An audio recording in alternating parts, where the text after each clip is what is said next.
بسم الله الرحمن الرحيم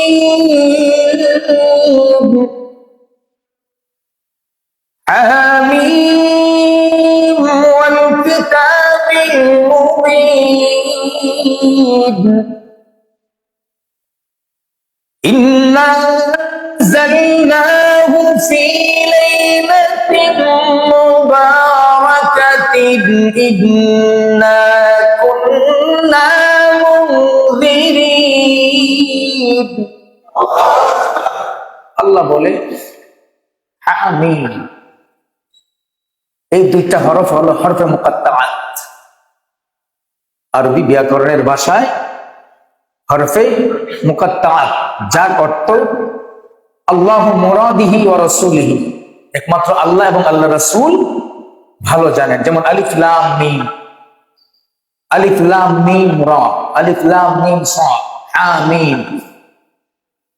এভাবে যে বিভিন্ন সূরার শুরুতে যে হরফগুলি থাকে এগুলাকে হরফে মুকাত্তাআত বলা হয়। এর অর্থ আল্লাহ এবং আল্লাহ রাসূল ভালো জানেন। তারপর আল্লাহ বলেন ওয়াল কিতাবিল মুবিন, আল্লাহ বলেন আমার এই সুস্পষ্ট কিতাবের শপথ করে বলছি। ওয়াল কিতাবিল মুবিন, আমার যে কিতাব কোরআনুল কারীম, সেই কোরআনুল কারীমের শপথ। এই কোরআনের মধ্যে কোনো ভুল নেই, কোনো সন্দেহ নেই। যালিকাল কিতাব লা রাইবা ফি, তার মধ্যে কোনো সন্দেহ নেই। আল্লাহ বলেন কিতাবুল মুবিন, এই সুস্পষ্ট কিতাবের শপথ করে বলছি আমি আল্লাহ। ইন্না আনজালনাহু, ইন্না নিশ্চয়ই, আনজালনা আমি আল্লাহ নাযিল করেছি। ফি শব্দের অর্থ হলো মধ্যে, লাইলাত, লাইলাতিন ওই রাতের মধ্যে, লাইলুন মানে রাত, ফি লাইলাতিন ওই রাতের মধ্যে, মুবারাকা যে রাতটা হলো বরকতময় রাত। সুবহানাল্লাহ। আল্লাহ কি বলেন? নিশ্চয়ই আমি আল্লাহ নাজিল করেছি ওই রাতের মধ্যে যে রাতটা হলো বরকতময় রাত। ইন্না কুন্না মুনজিরিন, আমি আল্লাহ রাব্বুল আলামিন নিশ্চয়ই সতর্ককারী। আল্লাহ ওই রাত্রিতে কি নাজিল করেছেন? কোরআনুল কারীম নাজিল করেছেন। কারণ পুরো 29 পারা কোরআন, 114টি সূরা একসাথে নাজিল হয় নাই, পর্যায়ক্রমে আলাদা আলাদা, কখনো মক্কায় কখনো মদিনায়, এভাবে নাজিল হয়েছে। আল্লাহ বলেন নিশ্চয়ই, ইন্না নিশ্চয়ই, কুন্না মুনজিরিন, মুনজিরিন শব্দের অর্থ হলো সতর্ক করা। আল্লাহ বলেন মুনজিরিন, নিশ্চয়ই আমি তোমাদের জন্য সতর্ককারী। আল্লাহ সতর্ক করে দিলেন যে কি? ইন্না আনজালনাহু, আমি আল্লাহ নাজিল করেছি ওই রাতের মধ্যে যে রাতটা বরকতময় রাত। সুবহানাল্লাহ। বলেন কোরআনে আল্লাহ ইশারা দিয়েছেন, কোরআনের ব্যাখ্যা হলো হাদিস। কোরআনের ব্যাখ্যা কি? হাদিস। আল্লাহ কোরআনের মধ্যে বলেছেন লাইলাতুম মুবারাকা, ওই রাতের নাম কি? লাইলাতুম মুবারাকা, বরকতময় রাত। ফিহা ইউফরাকু কুল্লু আমরিন হাকিম, আল্লাহ বলেন ফিহা ইউফরাকু, ওই রাত্রে আমি বন্টন করে থাকি কুল্লু আমরিন হাকিম, প্রত্যেকটা হিকমতপূর্ণ কাজ, প্রত্যেকটা হিকমতপূর্ণ কাজ, জিনিস, বিষয়বস্তুগুলি ওই রাত্রিতে আমি আল্লাহ কি করি? ইউফরাকু, বন্টন করে থাকি। চিৎকার দিয়ে পড়ি সুবহানাল্লাহ। হিকমতপূর্ণ জিনিস আল্লাহ ওই রাত্রিতে বন্টন করেন। এখন সূরা দুখানের 2 থেকে 4 নম্বর আয়াতে কারিমার উপর ভিত্তি করে এর ব্যাখ্যা এবং এর তাফসীর কি, এবং হাদিসে মুবারাকায় এর ব্যাখ্যা কি আসছে সে সম্পর্কে আমরা জানবো ইনশাআল্লাহ। যেহেতু আমরা জেনেছি কোরআনের মধ্যে নাম দেওয়া হয়েছে লাইলাতুম মুবারাকা, বরকতময় রাত। আম্মা জান আয়েশা সিদ্দিকা রাদিয়াল্লাহু তাআলা আনহা থেকে এখানে হাদিস বর্ণিত, বাইহাকির হাদিস এবং মিশকাতের 115 নম্বর পৃষ্ঠার মধ্যে হাদিসটি রয়েছে।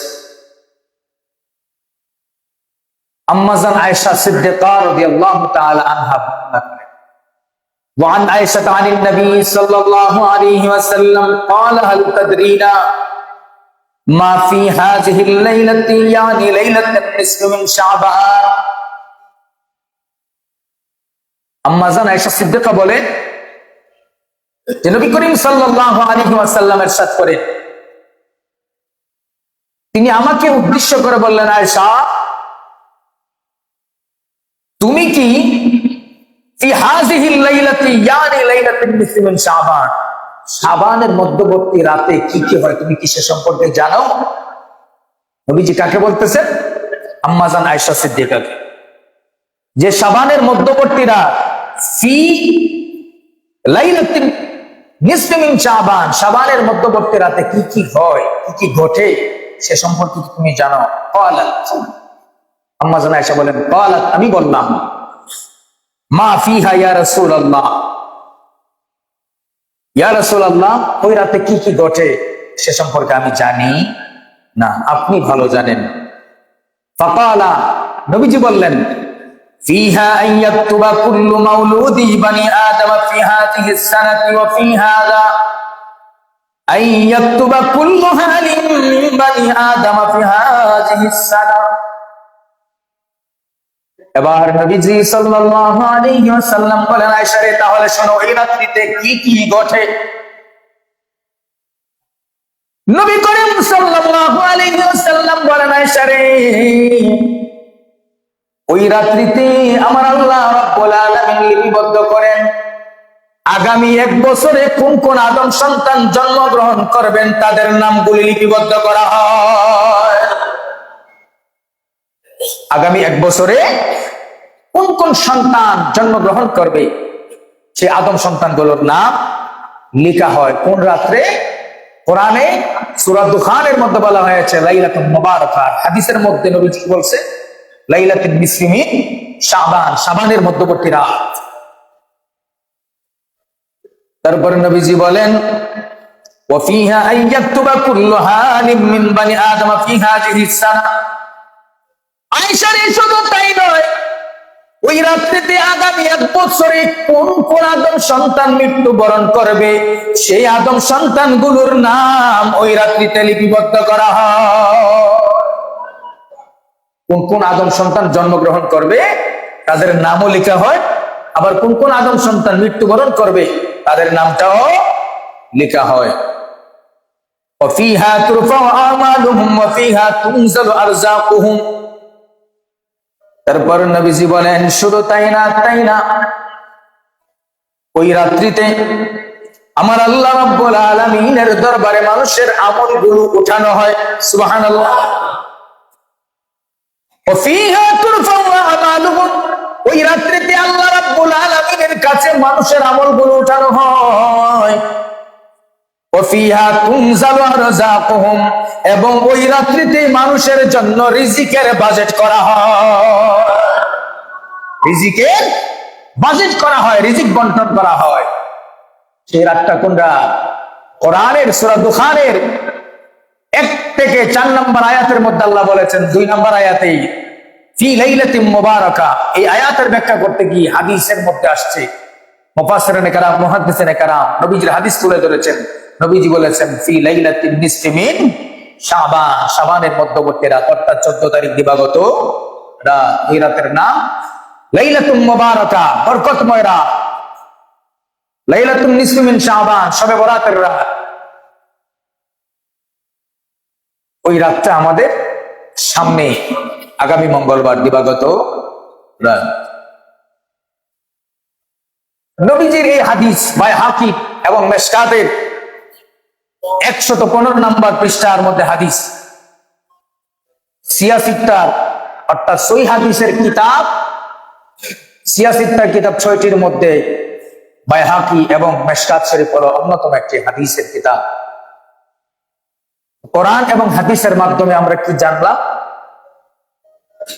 লাইলাতুল মুবারাকা এবং লাইলাতুন নিসফি মিন শাবান হলো শাবানের মধ্যবর্তী রাত। ওই রাত্রিতে আগামী 1 বছরে কে কে ইন্তেকাল করবে তাদের নাম লেখা হয়। আগামী 1 বছরে কে কে জন্মগ্রহণ করবে তাদের নামও লেখা হয়। এমনকি ওই রাত্রিতে আল্লাহ পাকের কাছে আমাদের আমলগুলি চলে যায় এবং ওই রাত্রিতে আল্লাহ পাক আমাদের জন্য রিজিক বন্টন করেন সুবহানাল্লাহ। ওই রাত্রি থেকে আমরা ঘরে ঘরে শুয়ে থাকা যাবে? অবশ্যই না।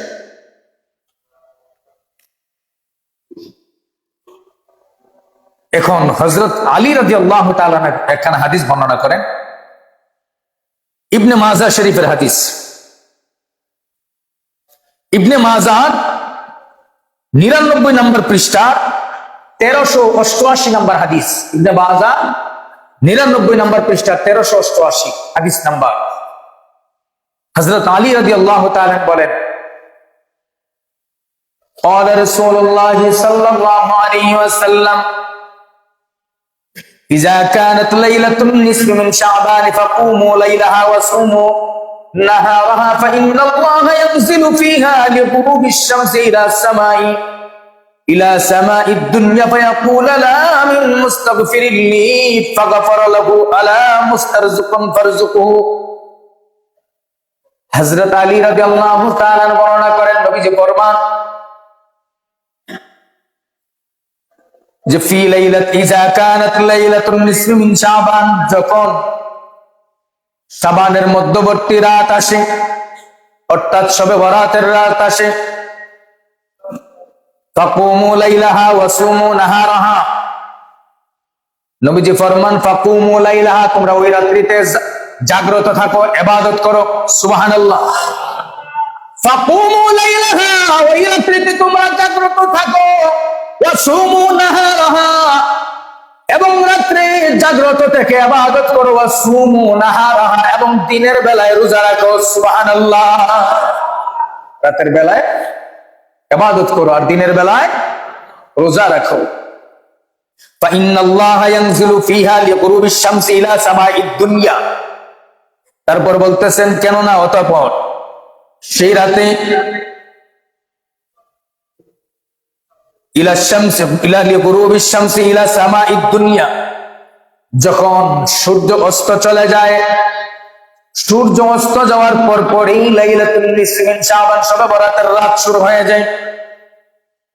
ইলা সামাঈদ দুনিয়া, এবং সূর্য অস্তের পরপরই আল্লাহ রাব্বুল আলামিনের আকাশ থেকে রহমত বর্ষিত হতে থাকে, নাজিল হতে থাকে। সুবহানাল্লাহ।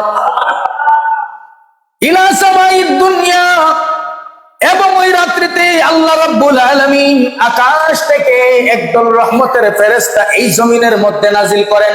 সুবহানাল্লাহ। একদল রহমতের ফেরেশতা সূর্য অস্ত যাওয়ার পরপরই, মাগরিবের আজান হওয়ার সাথে সাথেই রহমত বর্ষিত হয় এবং রহমতের একদল ফেরেশতা এই জমিনে নেমে আসেন। ফায়াকুলু আলা মিন মুস্তাগফিরিল্লি, এবং তারা যখন আসেন, আসার পরে সমস্ত মানুষের জন্য, অর্থাৎ সমস্ত মুমিন বান্দা বান্দির জন্য আল্লাহর দরবারে মাগফিরাত কামনা করতেই থাকেন। সুবহানাল্লাহ। ফেরেশতা আমাদের জন্য আল্লাহর কাছে কি করেন? ইস্তিগফার করেন, মাফ চান, ক্ষমা চান। সুবহানাল্লাহ বলেন না? ওই রাতটা কোন রাত? শবে বরাতের রাত, লাইলাতুল মুবারাকা, বরকতময় রাত। তারপর বলতেছেন ফাগফিরু লাক আলা মুস্তারযুকুন ফারযুকুহু আলা মুবতালান ফাওয়াফিহি আলা কাযালিকা আলা কাযা হাত্তা ইয়াতলু আল ফাজরি। তারপর বলতেছেন, তারা ডাক দিয়ে বলতে থাকেন ফেরেশতারা যে তোমাদের ভিতরে কি কেউ ক্ষমা প্রার্থনাকারী আছো? তাহলে আল্লাহর কাছে ক্ষমা চাও, আল্লাহ তোমাদেরকে আজ ক্ষমা করে দিবেন। শুধু তাই না, ফেরেশতারা আল্লাহর দরবারে বান্দার জন্য ইস্তিগফার করে, মাফ চায়, ক্ষমা চায়, আবার ডাক দিয়া বলে কে আছো ক্ষমা চাও, আল্লাহর কাছে ক্ষমা চাও, আল্লাহ আজকে তোমাদেরকে মাফ করে দিবেন। শুধু তাই না, আল্লাহর হাবিব বলেন ওই রাত্রিতে আমার আল্লাহ রাব্বুল আলামিন প্রথম আসমানের মধ্যে আইসা সূর্য অস্ত যাওয়ার পর থেকে সন্ধ্যা থেকে ফজর পর্যন্ত, সূর্য উদিত পর্যন্ত আল্লাহ বান্দাদেরকে ডাকতে থাকেন আর বলতে থাকেন কে আছো ক্ষমা চাও, আজকে আমার কাছে ক্ষমা চাও, আমি আল্লাহ ক্ষমা করে দিব। কে আছো আমার কাছে চাও, আজকে যা চাইবা আমি আল্লাহ তাই দান করে দিব। তারপর বলতে থাকেন, এবার আল্লাহ রাব্বুল আলামিনের হাবিব বলেন ফারজুকুহু আলা মুবতালান ফুআ ওয়া ওয়াফিহু আলা কাযালিকা কাযা হাত্তা ইয়াতলু আল ফাজরি। এবং তোমাদের মধ্যে কেউ কি আছে অভাবের মধ্যে, রিজিক নাই, খাবার নাই, রিজিক তালাশ করো, এমন কেউ কি আছো রিজিকের প্রয়োজন, আমার কাছে চাও, আমি আজকে তোমাদেরকে সেই রিজিক দান করে দিব।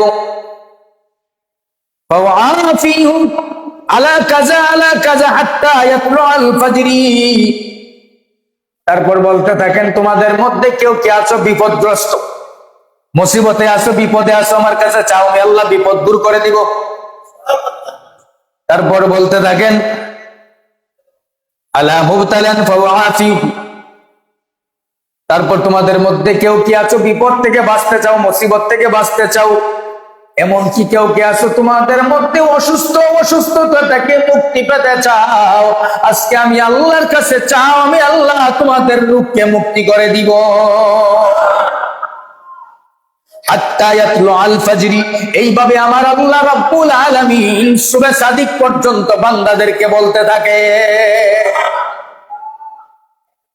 ওই রাত্রিতে সুবহ সাদিক পর্যন্ত আল্লাহ, সূর্য উদয় থেকে সূর্য অস্ত পর্যন্ত আল্লাহ ডাকতে থাকেন, ক্ষমাকারী, মুসিবতে আছে, রিজিক নাই, অসুস্থ আছে, কার কি প্রয়োজন আল্লাহর কাছে চাইবে, আল্লাহ দিবেন। আরেকটা হাদিস বলে আমরা সামনে আগাবো। وقيام الليلة النصف من شعبان بالعبادة من الصلاة والزيارة القبور وتلاوة القرآن المجيد والذكر الوعظي وغيره وصوم نهار مستحبا। শাবানের মধ্যবর্তী রাত্রে জাগ্রত থাকার কথা কে বলেছেন? নবীজি বলেছেন। মধ্যবর্তী রাত্রে জাগ্রত থেকে আমরা কি করব? নামাজ আদায় করব, নফল ইবাদত বন্দেগী করব,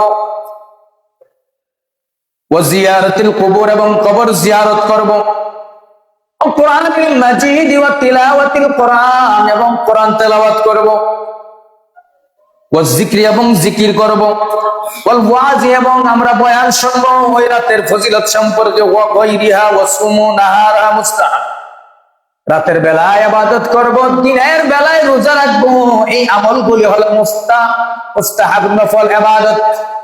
আর ওই রাত্রিতে আমরা কবর জিয়ারত করি, ওই রাত্রিতে কবর জিয়ারত করা দয়াল নবীর সুন্নাত। হুজুরে কন্যা, ওই রাত্রিতে নবীজি কবর জিয়ারত করেছেন। নবীজি কবর জিয়ারত করেছেন কোথায়? জান্নাতুল বাকিতে। দলিল কই? মা আয়েশা দলিল। সুবহানাল্লাহ। লাইলাতুন নিসফি মিন শাবান, শাবানের মধ্যবর্তী রাত, শবে বরাতের রাত যখন আসে, আম্মা জান আয়েশা সিদ্দিকা রাদিয়াল্লাহু তাআলা আনহা বলেন, আমি হঠাৎ করে দেখি আমার পাশে নবীজি নাই। আম্মা জান আয়েশা সিদ্দিকা রাদিয়াল্লাহু তাআলা আনহা বলেন, আমি যখন নবীজিকে না পেয়ে প্রত্যেক বিবিগণের ঘরে ঘরে যেতে লাগলাম, খুঁজতে লাগলাম নবীজি কোথায় আছেন। এবার প্রত্যেক বিবিগণের ঘরে ঘরে খুঁজে খুঁজে দেখলাম কারো ঘরে আমার নবীজি নাই, তাহলে নবীজি কোথায়? আম্মা জান আয়েশা বলেন, আমি ওই রাতের মধ্যভাগে জান্নাতুল বাকির দিকে হাঁটতে শুরু করলাম। সুবহানাল্লাহ। এমন স্ত্রী আছেন এই রাত্রে খুঁজবে আপনাকে? হ্যাঁ, খুঁজবে? নবীর সাথে তুলনা দেওয়ার কোন দরকার আছে? আর আম্মা জান আয়েশা বলেন, জান্নাতুল বাকির রাস্তায় হেঁটে হেঁটে গিয়ে দেখলাম জান্নাতুল বাকির কিনারে দাঁড়াইয়া দাঁড়াইয়া দুই হাত তুলে তুলে নবীজি গুনাহগার উম্মতের জন্য চোখ থেকে পানি ছেড়ে ছেড়ে কান্না করেন। সুবহানাল্লাহ। কার জন্য? কার জন্য? গুনাহগার উম্মতের জন্য।